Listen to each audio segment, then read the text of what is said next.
Governor Cuomo's been giving a lot of press conferences. Right? It's like, all right, I see what you're doing. Trying to elevate this governor guy. And, and if that wasn't bad enough, I mean, guys, come on, Johnson. We know what's going on here, right? I did a long form video about it. I talked about Cuomo. Then I did a video where a New Yorker who's been in New York for 2 decades, she talks about life with Cuomo. And she went down a grocery list, a grocer's list of issues that she's had with Andrew Cuomo, things that he's done during time as governor that are despicable, horrific. And then I peruse the Facebook comment section of my video to see dumbasses. Oh, they're so stupid. They are sheep protecting Cuomo. There you go, digging up dirt on a boring leader. So dumb. There you go, focusing on past stuff to try to define the future stuff. What matters is that he's leading now. Sex offenders, they may have did shit like a couple years ago or a decade ago. But we still bring them to justice. Why do we do that, Johnson? Because past activity, first of all, the infractions to the victims that were caused in the past are still relevant. Justice must be served. But also past activity indicates or may indicate future activity. A body in motion tends to stay in motion, and a scumbag tends to keep scumbagging. Okay? But my pleas, my reasonable logic on Cuomo falls on deaf ears on some people who are just looking for anything, and I do mean anything, that's different from Trump and Biden. And for that, it's hard to blame them. I mean, you're looking at Trump just be as ignorant. The way he acts is just, And then you look at Biden and threaten to fight people, meet him outside, and meet me outside. Catch me outside like the girl on Flock the Field, I think it was. Meet me outside then. Catch me outside. That's Biden's campaign slogan. Meet me outside. But still. So Andrew Cuomo serves as a contrast to these people. But what I want you to know is that it's all BS. And there are some people on Twitter talking about it because a term that I don't know what they were trying to say. Hashtag Homosexual was trending. There it is.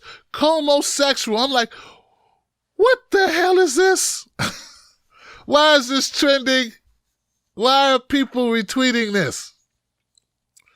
So I don't know, man. I think people just. So then I saw some responses to the trend. Okay. Here goes one. From Matt Binder. Andrew Cuomo ran a homophobic slogan for his dad's gubernatorial campaign in the 80s. Vote Cuomo, not the homo. Yeah, that's your guy. That's your guy. Andrew ran that for his dad in the 80s. Oh, so fantastic work to everyone tweeting homosexual for finding a way to make your new crush on the guy cutting Medicaid during a pandemic somehow even more disgusting. Yeah. It is disgusting, Johnson. Very disgusting. Here goes some other fun facts about your boy Cuomo.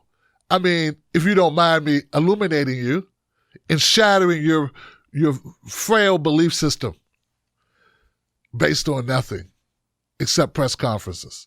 So here goes some facts. He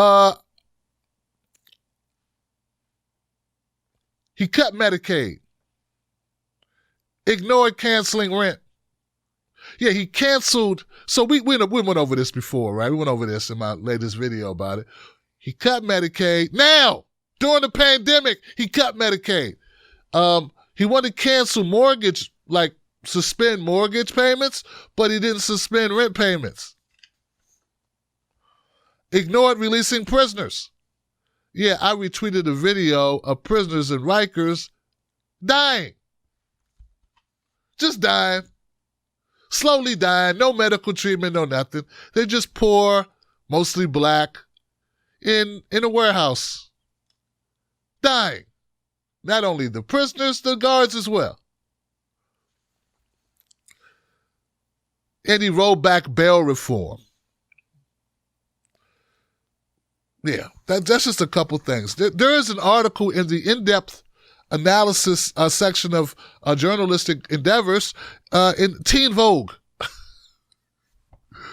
Even Teen Vogue gets it right. It says, despite recent efforts to brand himself as a progressive, the governor Cuomo has been a corporate-friendly Democrat for years. He puts himself and his wealthy donors above the well-being of working New Yorkers.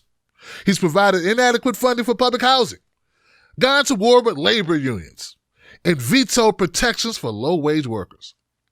While many Democrats in red states brave steep resistance to defend progressive policies, Cuomo has blocked pro-worker policies in solid blue New York.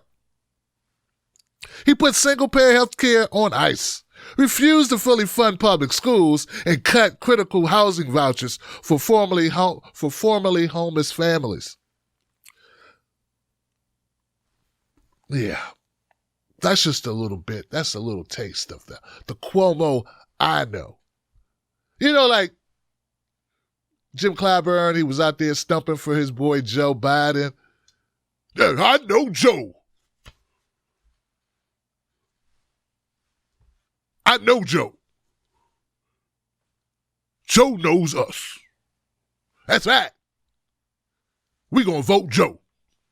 Well, here goes a new one. I know Cuomo. Cuomo,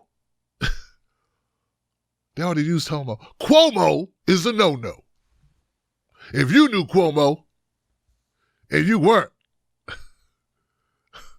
a so-and-so, he'd be a no-no for you too. You know, it's funny that I don't hear Roland Martin and others, these people, Cheryl Underwood, whatever her name is. I forget her name. This is amazing. These people that discredit me, they talk, Tim Black's not serious enough. No, Tim Black's not paid off like you, mofo. That's the difference. What you just called it simple and plain. Tim Black has never took a paycheck from any of these corporations that you take money from, nor do I get on my knees and drop it like it's hot and twerk my butt cheeks looking for an assignment from one of these entities, and where I have to bend my ethics, where I have to contort myself, where I have to avoid mirrors in my home because I got to look at my own reflection because I'm such a sellout scumbag. Won't you call it straight? That's really what it is. I'm a loose cannon because I'm loose, man. And I's free. And I don't have to bend to nobody's will. And I'm not going to defend Cuomo or Biden or none of them. It's like I always say, if you can't run on your record, maybe you shouldn't run. And if you can't stand on your past, maybe you need to get your ass off the stage, because we're going to call it out here on the Tim Black Show.